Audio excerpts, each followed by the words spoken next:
We begin in the name of God. Greetings. Welcome to another session of From the Desk of Ghamidi. The series of discussions carries on in the 23 question series, and today we are embarking on the 67th episode of this series. The subject of singing and music is on the agenda, and today we commence the 10th and final episode on this topic. Ghamidi Sahab, as we begin, thank you for your time. The prior 9 sessions involved a comprehensive discussion on each objection, every point, and the complete array of arguments by which people claim that music is prohibited, the 4 specific passages in the Quran, and a vast portion of the corpus of hadith was examined with you in an academic manner. Your perspective has been clearly articulated. As usual, your views have been presented for the audience. Now it is up to them to determine what is correct. However, we aim in this final session to address various points and minor queries that frequently arise in the mind of the average person, which we will also present to you. Although you have clarified your stance, there are still a few additional points that require clarification, with which I wish to begin. The initial question for today's session is regarding the arguments for singing and music you have presented. The question that arises in the mind of the average person is whether any jurist, hadith scholar, or other scholar has previously viewed things from this perspective before you, and if not, then what explains this situation and this dilemma we find ourselves in? I have mentioned several times that we need to move beyond this condition, and we should focus instead on the argument supporting someone's conclusions. If the goal is to enumerate individuals, then I can tell you, if we identify 2, 4, or 5 individuals and present them, another question will arise. Granted that these 2, 4, or 5 individuals exist, but aside from them, the majority say the same thing. How far can we rely on this line of reasoning? Therefore, transcending this, people should become accustomed to valuing the fundamental arguments. That is, they should see that the religion for us is defined by the Book of God, the sunnah of the Prophet of God, and the sayings attributed to the Prophet of God. Thus, after examining those, if the matter becomes clear, then we should consider our scholarly tradition, the various perspectives from which people have viewed it. Obviously, for this, we would need 10 more sessions. That is, if I were to discuss it, I would start from the very beginning. And I would illustrate, for instance, how the jurists viewed it. For instance, how did later scholars interpret this issue? Scholars with a mystical orientation who were also learned, like Imam Ghazali, what did he write about it? From what perspectives and under which conditions did he consider it worth discussing? Similarly, those with a Salafi orientation, like there exists a comprehensive book by Ibn Qayyum, how does he view this? Then this issue is no longer merely about citing names, it becomes a matter of analyzing the entire set of arguments. If that needs to be done, then this too should be made a topic. This could also be addressed on some occasion. However, I want to draw attention to the fact that this tendency among people should change. They should focus on the fundamental points of the arguments. That is, as I raised the issue from the Quran and stated that the Quran itself clarifies the basis for prohibitions, clearly it is possible that such opinions may not always be found in the past. This is another perspective. With this in mind, I selected various narrations and then reviewed them. This represents a different approach. I have mentioned that in our times, Imam Hamid ud-Din Farahi established such a foundation. Substantial work has been done on it. Things should thus be analyzed and considered. It does not mean at all that our previous scholars did not consider this. They had their own perspectives. That is, how do they view things? How do they determine what is prohibited and what is permissible? How do they assess their levels? Therefore, in this regard, a review of this nature is not appropriate where one list is presented by one and another list by another. Then it simply becomes a matter of comparing lists. We had a discussion on the reappearance of Isa, peace be upon him. There I mentioned that there are many Arab scholars who have expressed their reservations about it. There are well-known scholars. I even mentioned their names. Then the subsequent question arises, okay, these are 3 or 4 of them, what about the others? Therefore, in my opinion, this attitude should end. What is the argument for it? For the knowledge of religion, The real basis for understanding religion is the Book of God. We must present a verse from it, explain its meaning, and provide its rationale. I have every right, and so does every student, to overview the arguments and state which aspects are satisfactory and which are not. The same applies to Hadith. Now, I believe that I should not simply recite this to people, but rather I should persuade them in such a way that they learn to understand arguments independently of who presents them and learn to analyze them. After that, when they read the works of past scholars, the differences will become clear to them. Right, Ghamidi Sahab. Additionally, there is a secondary aspect, please also address it. The remaining scholars, the way they think, their system of thought, their perspectives, and their arguments can be understood through their principles. It is stated that your school of thought, which is also called the school of Shibli or the Farahi school, its other scholars who believe in the same principles do not practically or in application reach the same conclusions as you. So despite having the same principles, why do their views differ from yours? To my knowledge, there is no such discrepancy regarding both my elders. If you present any of their writings, then I will certainly review them. However, there is no such issue. That is, inclinations are a completely different matter if one has not researched a topic, and yet we hold an opinion about it. That is also a completely different matter. Then there are dozens of such topics about which I had an opinion and a stance on it. However, I had not yet made them the subject of research. If Imam Islahi has researched it, or Imam Farahi has researched it, then please let me know where it is. Then I will present a review of his arguments as well. The second point is, how does it make a difference? The actual question is, the principles to understand the Book of God. If those are correct, then based on them, I would state a point. Another renowned scholar says a completely different point. Then review both of them. That is, it is not as if I would have a separate principle for my elders or my teachers and have a different principle for other elders or leaders of this ummah. For me, all of these are my elders. That is, it is a completely obvious point that a person gets educated from a scholar or receives knowledge at someone's feet or considers someone's style of thinking to be better.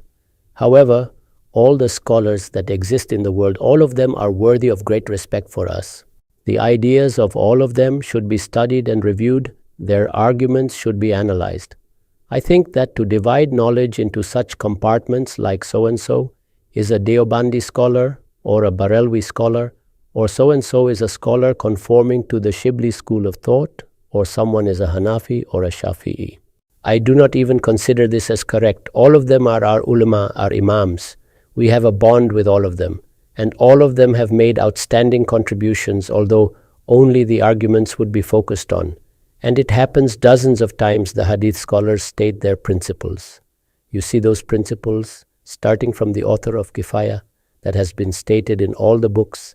However, we criticize them many a times that the hadith scholars have not correctly applied those principles. One is the principle, and another is its application. The first thing comes under the heading of principles, and in the other thing, the justifications for their application are checked. At the time of application, it also happens that the applications are not done in a rigorous manner. It also happens that the application takes place hurriedly in one sentence, and it also happens that the applications are made, the arguments were put forth, however, there remained a defect in arguments. For the application of a principle, there has to be the formation of a mutual and logical relationship. And the act of the formation of that relationship is an intellectual act. At times, mistakes are made in it. Ghamidi Sahab, we take this discussion forward. Please tell us until now, whatever we have discussed was in reference to singing and music. What we see now in modern times is that singing and music have become merged with dance and have blended together as one. When singing and music are accompanied by dance, and dance obviously is generally performed by women. These women are adorned, wear jewelry too, they are dancing around, their body parts are also displayed. Thus, in such situations, when dancing, singing and music are combined, then does the complete thesis which you have created about moral prohibitions, in such situations should we still apply those? How do you view this case of application? Here too, the situation is the same. You see, I have repeatedly drawn attention to the fact that singing and music are, in essence, not prohibited. Then I have presented its examples to you as well. I have told you that in the narrations themselves, the Prophet, peace be upon him, has listened and made others listen to it as well. It was stated to the extent that he himself passed a flat dish to turn it into an instrument to play. Obviously, this act was to include the musical instrument with singing. What all instruments will be added in the future, or which had already been invented then, that is a separate topic of discussion. Exactly in the same way, the examples of dance also exist. We have read during this period, that is, I have stated that dancing by men or the dancing by women, these things were also there. What about the act of watching it? Is dance such an activity which, in essence, is prohibited? In essence, it is not prohibited, like photography is not prohibited, like the way poetry, in essence, is not prohibited. The important point is, what are we doing using it? While discussing singing and music, I had stated that the proportions it has assumed in our times that in no way could be accepted. That is, such parties are organized where decent people can't even sit, or that can't be heard, or things that can't be seen. Those are declared forbidden based upon other principles of morality.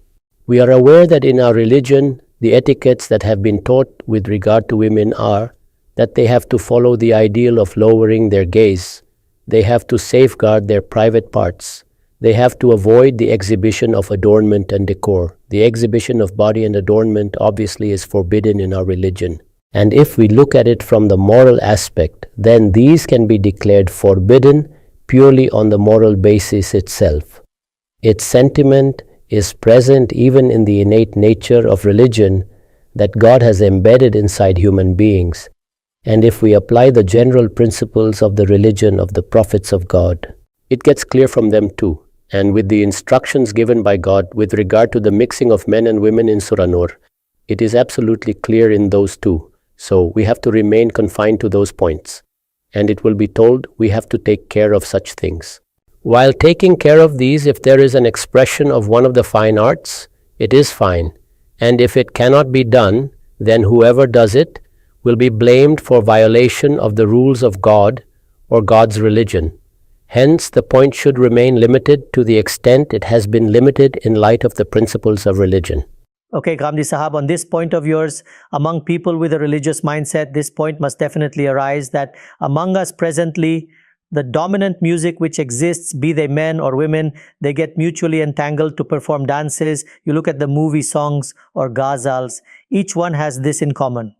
If on a certain matter 90 to 95% of the content that exists is of the kind where we would pronounce a statement of moral condemnation, then the rise of the feeling that people should be kept away, discouraged or barred from such things, and on the principle of blocking the means, if it's said that you shouldn't listen to it, the moment we go there, the dance is on, women too are dancing, their intimate parts are exposed too, adornment is also done, then does the point not look appropriate that people should rather be discouraged and kept away from this world? It is still better that people should be educated. They should be taught about what is right and what is wrong, so that they are having an awareness of it, and then they themselves become a part of the purification of things. When we wish to stop something right from its roots, while God hasn't done so, the Prophet of God hasn't stopped something from its roots. There are things that have been declared as forbidden right from their roots. For instance, fornication, drinking alcohol. The things which have not been forbidden from their roots by God or the Prophet of God, regarding those, the people should be made aware of their appurtenances and requisites. What will be its benefit? Its benefit is, whenever they will have this awareness, automatically the purification of that act will start in them. And when the purification of that action will take place, the people will feel happy about it and will be able to infer the right balance of religion from it. The methodology that is adopted among us, that for a certain thing, the only way would be to let not the honeybee enter the garden, as the moth will be unjustly killed. Its consequences will not be good. Its obvious consequence is that for those things about which awareness was to be created among people, they remained ignorant about them also, and a small number among them are the people who classify themselves as pious, they keep themselves safeguarded from it. You can review the present times. You spoke a sentence that 90 to 95% of people, so 90 to 95% of people are listening to it. A very important point. Just observe and see. However, if you had approached with the right balance and had told that this singing, this music, this photography, and similar such fine arts, in essence, have this status, and their requisites and appurtenances have a lot of wrong things included among them. These difficulties presently are included in the business, sports, mutual gatherings. Will those also be stopped similarly? So, the awareness should be developed in people as to what are the things forbidden in religion and what are the things which, in essence, are not forbidden in religion. Along with them, if there are some requisites and appurtenances, then we should be alert about them. Hence, according to me, this is the proper approach to teaching religion. People should be educated about the inherent nature of things and also about the nature of things that are their attachments and conditions. Regulations about the mixing of men and women, God Almighty has clarified them distinctly. Concerning music, prohibitions, and related matters, God Almighty and the Prophet have provided guidance distinctly. They did not amalgamate them in their teachings. Why then should we? People should be taught by keeping these separate. They should be trained to discern right from wrong, and one should be sensitive to the degrees of error. That is, if something is categorically forbidden, if something pertains to etiquette. Clearly, with regard to etiquette, there will be frequent transgressions among the general populace. Here, attention needs to be drawn. If it concerns a prohibition, then it should be clearly declared as forbidden. If the guidance is about being cautious regarding conditions and attachments, then merely advice for caution should be given. This is an absolutely incorrect approach that if we halt something entirely, then people will also abandon it. Practical experience shows that nobody abandons it. Consider it concerning photography and with regards to singing or music. Only those people forsake it who are provided with true knowledge. And when they gain true awareness, then they will undertake a purification process in their knowledge as well as in their associations. Okay, Ghamidi Sahab, another aspect, please address this. It is commonly criticized and said before the detailed statement of Ghamidi Sahab and the points he made concerning music, people used to listen to music but they would feel guilty and repentant. A regret for indulging in something considered wrong. However, these individuals have emphasized so much and stated that music is permissible, and the conditions that you mentioned weren't dealt with in detail, that these are the risks. It's been universally declared permissible and can be used. Hence, the earlier guilt that people felt has vanished. Now they have a justification to listen to it, and now it is more likely that they will stray into forbidden territories. That is, before this, they weren't listening to it. A large number of them, 90 to 95%, would just abstain from it. There were just a few people who indulged in such practices. Is that the case? No, not at all. It isn't like this, my brother. Hence, I request that whenever we discuss these matters, we should adopt the same approach that God and His Prophet have taken. I cited the example for this point that didn't singing exist in Arab lands? Wasn't music present? Weren't parties convened there? The last narration which I read, there the Prophet himself is saying he planned to attend a party before prophethood. And about that party, the Prophet himself commented that it was a gathering for disliked activities. All this existed. Tell me, has any of this been directly addressed by the Quran? What it does? It breaks down issues into parts. That is, it clarified the foundations of prohibitions. It made clear where mistakes are being made. It detailed what pertains to etiquette. We should consider them. And what are the real prohibitions? Those were made clear in their essence and applications. The method adopted in the Book of God should be followed until the day of judgment. The second point to consider in this regard is that the application process is to be carried out by the people themselves. It is not the task of the scholars to first paint a picture and then impose a command on it. I have seen it many times that those issues which generally don't involve scholars the reality of which they are not fully aware. Just look at matters of the market, economy, or similarly, matters of dressing. What do?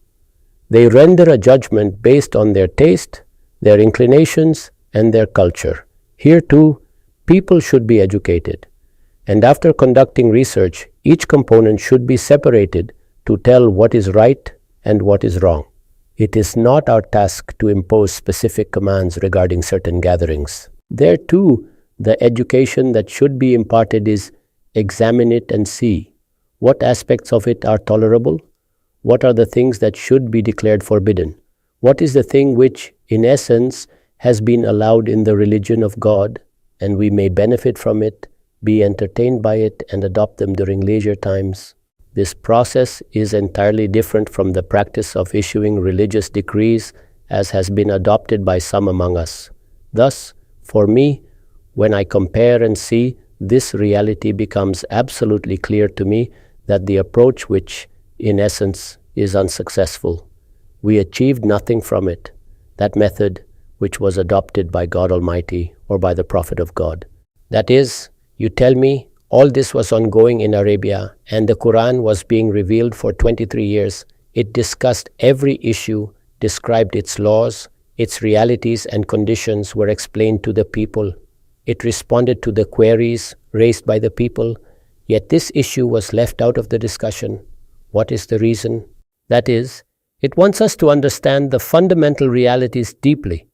And after that, in matters of application, people should decide for themselves. And applied decisions turn out to be quite different for different people. That is, what decisions are made by the general populace, or the pious, or those designated as community leaders, what do? What can be tolerated regarding the youth? What are the things, if committed by the elders, then greater warnings are to be given?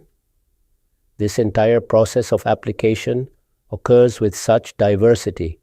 When we bring these under the purview of religious decrees, we create trouble not only for ourselves, but also form an obstacle in the proper understanding of religion. The point is clear, Ghamidi Sahab.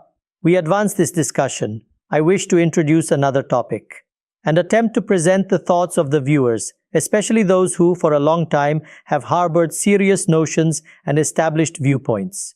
When we discuss these, new aspects emerge. We read a hadith where you mentioned that the Prophet was seated. A woman approached and mentioned that she had sworn an oath, and the Prophet responded, "Okay, if you have sworn an oath, then go ahead and sing." On this, a gentleman suggests that it is possible she had pledged before the commands were issued prohibiting music. Hence, the Prophet gave permission. Given this example, I want to ask you, among us, generally when hadiths are viewed in parts, such interpretations or explanations provide some scope. You have extensively worked on hadith and clarified the complete relationship between the Quran and hadith. I wish for you to tell us, in light of the question, when you went through this comprehensive process, did you feel that the principles of the Quran were consistently applicable among the hadiths, and to adopt some reservations or exceptions or to assert a point which is not apparent from the words, should we accept that and explain the hadith through it? This also offers protection. The biggest mistake that has occurred among us, in my view, is this. Without considering the complete system of religion, we often try to derive commands. The example you just cited, I have explained in great detail that there isn't any direct command for prohibition. It doesn't exist. We have to establish it separately. Exactly. It is not present in the Quran. It isn't there in any hadith either. We've discussed this extensively. Then what is the clear implication? It means that if someone has posed this questioner, raised this objection, they haven't fully listened to our discussions. That is, if the situation had been such that there was a direct command for prohibition, then I too would have considered the hadith from this angle, that perhaps this incident was before the time of prohibition. However, I would then pose another question at this point. It concerns something morally wrong. Even before its formal prohibition, how could the Prophet participate in it? Yes, a very important point. Whatever things are morally prohibited from day one. They are prohibited since the day Prophet Adam came to this world. When will their prohibition be declared? When will people be stopped from them? That might happen on the 10th or it might happen on the 20th, or it might happen next month, or it could even be after 10 years. That relates to the gradual process by which we reform people in a society. However, any prohibition concerning moral issues has nothing to do with the time of its declaration or its cessation. Right, Ghamidi Sahab, this point is also clear. We move the discussion forward. A hadith was discussed on a marriage occasion. This is an example of the Prophet. He himself encourages, advises Sayyida Aisha to partake, and the women present to sing and play music. The occasion is one of joy regarding the companions. From their practices, it emerges that the distinction between marriage and adultery is marked by public expressions of joy, some singing, and music playing. My question to you is about the people among us with a religious mindset and their devout nature. It is said that these are distinguished scholars. Among them, the attitude is different. They say that even if it is a marriage or a joyful occasion, there too the instructions of religion and maintaining simplicity, humility, and sincerity should prevail. My question concerns the divergence between the example set by the Messenger of God and his companions and the views of these religious-minded people. What accounts for this significant difference or disagreement? The intellects that God has created, if you perform a psychological analysis, you will find different types. That is, the minds God has created. Just as the humans God has created, you will find some who are more emotional than others. Some people are inherently cooler-headed or stoic. These are not based on moral principles. Rather, these are the foundational elements upon which various practical moral traits manifest. So, the human intellects that God has created in the world, one of them is the mystical type. This is one type of mentality among the different mentalities God has created. When this mystical mindset connects with religion, it typically leads to the attitudes you described. A very important point indeed. If a person has a more agitational nature, if someone leans more towards recreational activities, or if a person is inclined towards superstition, then all these will manifest in their behavior. Thus, the Prophet of God corrected these tendencies and taught the correct balance among them. The religion revealed by God, about it too, it was said that I have given you such a book which will decide on all matters of dispute. Where do these disputes arise from? They stem from our diverse intellects. Actually, this diversity in different minds, if not guided by the teachings of religion or aligned with the example set by the Prophet, starts to operate autonomously, and it doesn't just lead to wrong actions. Even in performing various good acts, a form of extremism can take hold. Therefore, it is necessary to follow only the example set by the Prophet. Okay, Ghamidi Sahab, this point was discussed. In a hadith, there is mention that the angels might be disturbed because of noise or music, and they were always around the Prophet with the tinkling of bells, etc. But now, for instance, the playing of music inside homes and the noise when we step outside our houses. Can we say that all this could also disturb the angels? You see, the responsibilities the angels are charged with, which they fulfill throughout the universe as commanded by God. To perform their duties, they come to this world and carry out their tasks related to such matters. Nothing that happens among us, which occurs in countless forms, poses any obstacle to them, nor can it. The nature of angels visiting the Prophet is not general. It's similar to when high-ranking executives like presidents, prime ministers, or renowned intellectuals who work globally visit a specific place, then we must be mindful of their nature and preferences. The frequent presence of angels with the Prophet is not typical. For people like us, their visits are general. They continue to perform their assigned tasks, and we don't delve into the arrangements made by God for their protection and what things can't even approach them. That's an entirely different matter. And their presence with the Prophet, their visits with messages accompanying the caravans require different etiquettes. So as I've said, because they are engaged in the remembrance and glorification of God, like the Prophet himself, who would perform prayers, tahajjud, voluntary prayers, even while riding a camel, he would perform prayers. Obviously, this is a special manifestation of the Prophet's personality. Whenever and wherever this manifestation occurred, even the companions had to be mindful of it. Right, Ghamidi Sahab, let's take the discussion further. Please inform us about a new trend among Muslims where they perform scientific analyses of things and also give scientific explanations to concepts they have religiously inferred. The viewpoint was presented that when people listen to music, certain chemicals are produced in the brain which supposedly foster selfish behavior. How should we counter such theories? Should the rebuttal be from a religious perspective or a scientific one? What is your take? There are two aspects to this issue. First, concerning the claims about chemical secretions in the brain, I assure you, the stress found in economic activities is unmatched by anything else.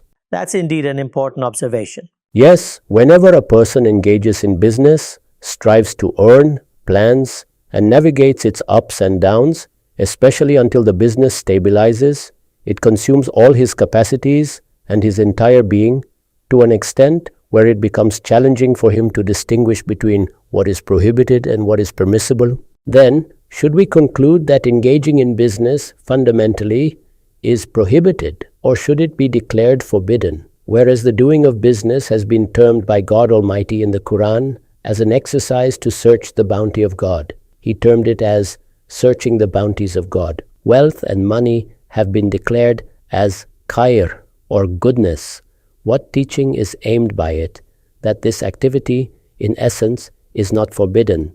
Although, whenever the condition of preoccupation is developed in this, or I have explained that there are some appurtenances associated with it which have become the reason for evil, then every person should engage in the process of purification.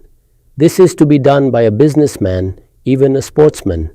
Just have a glance at the people who practice certain sports and are famous players.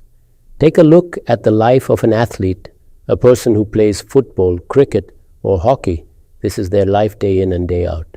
Hence, this does not just happen in music. All these activities may cause this for them, and all these have their influences on our minds as well as on our overall individual personalities, and their overuse also becomes an obstacle for a lot of good activities. I have seen that there are so many ladies who come and complain about their husbands who have started a new business and they have got so involved with it, traveling here and there and to different countries to the extent that they have become oblivious to what is going on with the children. Therefore, will I tell them that doing business in essence is forbidden? It only will be advised to them that they should create a balance between their various activities. So, we should also be told the same. Firstly, we should take this into consideration. The second thing is, having looked at something from the scientific point of view, will the decision for their prohibition and permissibility be made? Never. Not at all. Their basis is entirely on morality. Therefore, among us, the foundations which have been stated in the case of prohibitions are on the same lines. I will especially give reference, as God Almighty has Himself clarified, of alcohol and gambling.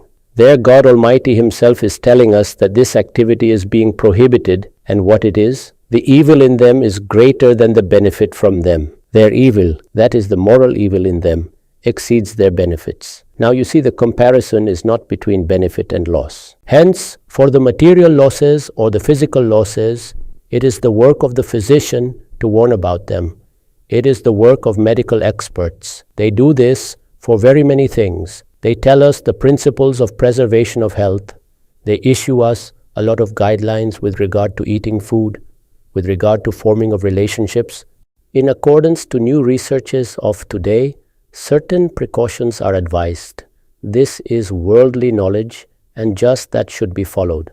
So, what is the basis of religion? The same which I have repeated several times. After ritual acts of worship, there are just three things. It is the purification for the body, purification in morality, and purification with regard to the eatables. So, with regard to the aspect of morality, we should see as to why something is prohibited. Now, just have a glance at all those 5 points which have been stated in Surah Araf as the principles for the prohibitions. Fawahish, or vulgarity. Obviously, the moral shortcoming in it is not something that needs further explanation. Infringement of one's rights, excesses done against someone's life, wealth and honor. to hold someone as a partner with God, or to attribute a lie to God about which one does not have knowledge.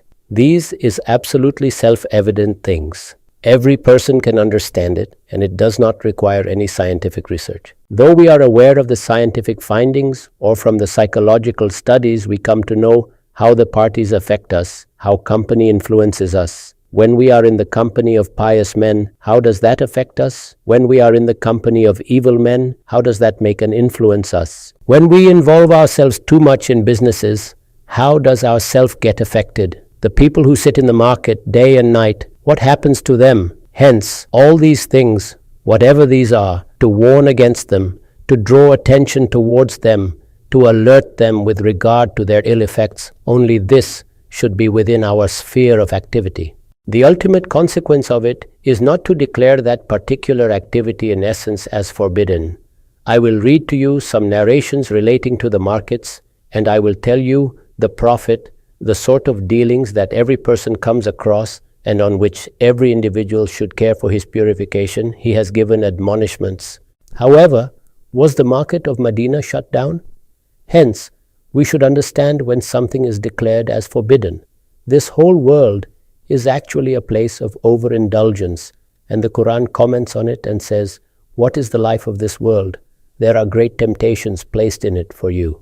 You lose yourselves among them. You bet everything behind them." Hence can it be said, the moment a person matures, he should better leave the world. These are reasonings of the type which gave birth to asceticism, and based on which a mystical bent of mind, a different concept of life was developed, whereas our religion has provided us with a completely different concept. That concept is that the world is created by God. The things for adornment and beauty are also the creation of God. All these things are helpful to us. We will benefit from them. Our complete personality has to inhabit this world. Hence, the things for entertainment and recreation would all be present here. Here the eatables, and similarly, a whole lot of other things which in one way or the other are related to our existence, all of them will be associated with us. The point that we have to take care of is the ill effects of any of these things should not become detrimental for us. The purification for that is to keep on going, and for purification the principles have been stated. Ghamidi Sahab, this point is absolutely clear. However, here again, I would put forth an application-based question. That is, when you will present the application of principles, then it will probably be an example for the people. Generally, music and singing among us, their content comes forth as the symbol for the manifestation of beauty, elegance, the expression of love, and man's relationship with women. My question to you is where that line would be drawn to differentiate their content as being vulgar, or that the content has something of this sort. You are aware that most of the songs that exist in our society generally are for the expression of love. Religion says that if we have to indulge any such thing, then nikah has to take place, the matters which also relates to one's wife. All this is openly being done by people. Songs have lyrics like, "I like you, I love you," and all such things. Hence, where will we set the limit and how will it be applied? No, a very clear line has been existing from before. The Prophet, peace be upon him, has done it, and so have the rightly guided caliphs done it in their times. You see, regarding fawahish or obscenity, we should understand that it is the plural of fahisha. What does it mean? It implies the displaying of sexual acts or parts. Obviously, if the sexual parts or sexual acts are exhibited, the sexual acts are being narrated, so every person will criticize them and will say that these things are not worthy of narration or worthy of making a topic for poetry or literature. If these topics are to be discussed, then so and so etiquette or points are to be kept in consideration.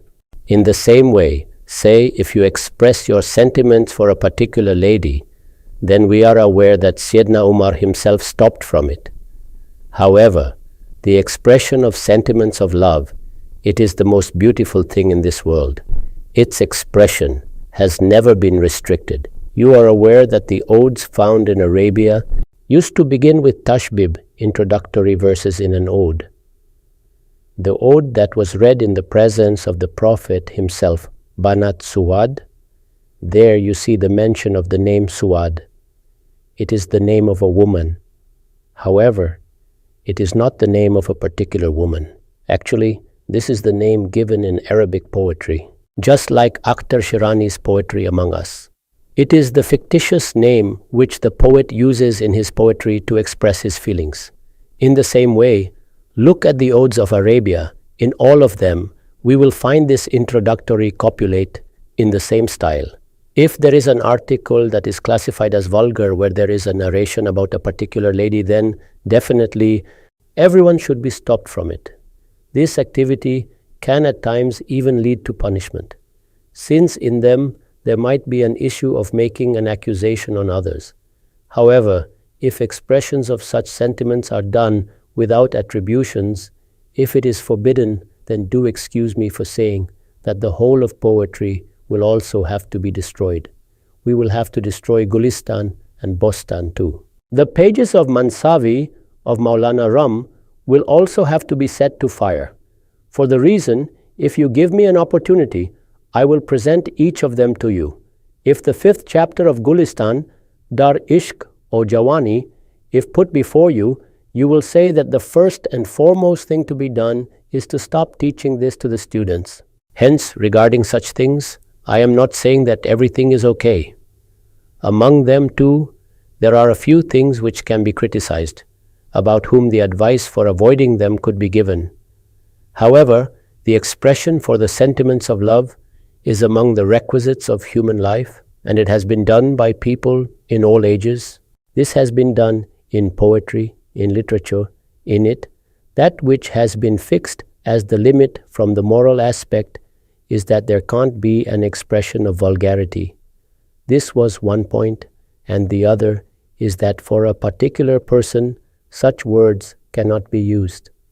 Just, this is the limit. Other than this, nothing should be prohibited. Right, Ghamidi Sahab, we move on towards the closing. I wish to ask in the end that for the last few months, your research and the ahadiths, you considered each and every narration. Your presentation encompassed the full corpus of hadiths, the Ahsan and Sahih levels of various narratives. For the people, there is a practical question as well as a practical example. Please do explain this. Some time back, the impression generally had been created and was much talked about, that with regard to hadiths, Ghamidi Sahab does not accept the point of view of the Ummah, and he does not accept hadiths and tend towards its negation. Therefore, what we understood from your discussion, is it the right conclusion that in the explanation of the point of views of these narrations, sometimes you may have differences on them with the ulema. However, with respect to the narrations as they relate the Quran, you have accepted all these and even presented them. So, what used to be said about negation was actually the understanding that developed from the narrations. Perhaps you had differed on those, and you have in fact associated the contents of the narrations with the Quran and presented them to the people. Regarding the narrations, the words that he accepts or rejects them are actually meaningless. It is an invention of the present day. The connection of acceptance and negation is between the Quran and the Sunnah. Whenever the narrations would come up, they would be subject to investigations. When something is subject to an investigation, it passes through various stages and is either rejected or accepted or declared as a point of controversy.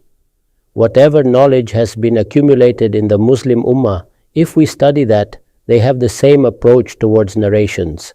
That is, when a person or two persons or a few of them state something attributed to the Prophet, peace be upon him, then there isn't an issue of acceptance or negation.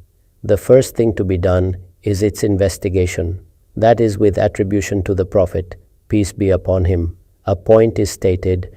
If he has written something or stated something, then it is not that you just heard a sentence or two sentences of theirs, or you became aware of someone else's criticism.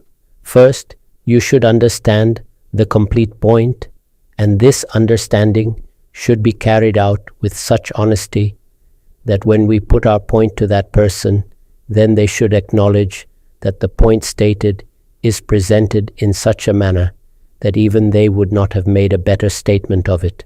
When we have stated that, then we should tell what is the line of arguments we have established for it, and what are the shortcomings that we find in it, the criticisms that I have done. Those are found present in my book, Burhan. You can pick each of these. That is, I have studied each and every word they had written. If they were alive, then I met them. I presented the points of conclusion of my thought. I told them that I understand this stand to be theirs. I have such and such doubts about them. I have heard their complete statement. After that, I took to pen and paper. Among us, with regard to this matter, nobody is even ready to talk about the point of objection with the person concerned. And in today's age, if we wish to contact a person from any part of the world, we can do so easily. Nobody does it. A point was heard from here, one point from there, an impression was created, and then started to declaim on it, or started to write something. So I will say, to free ourselves from prejudices, especially when some new angle of perception comes up, then the first exercise should be to understand it fully. What is it? What are its fundamentals? What are its grounds? Why is the person saying such a thing? If he has taken another approach for something already established among us, then what is its basis?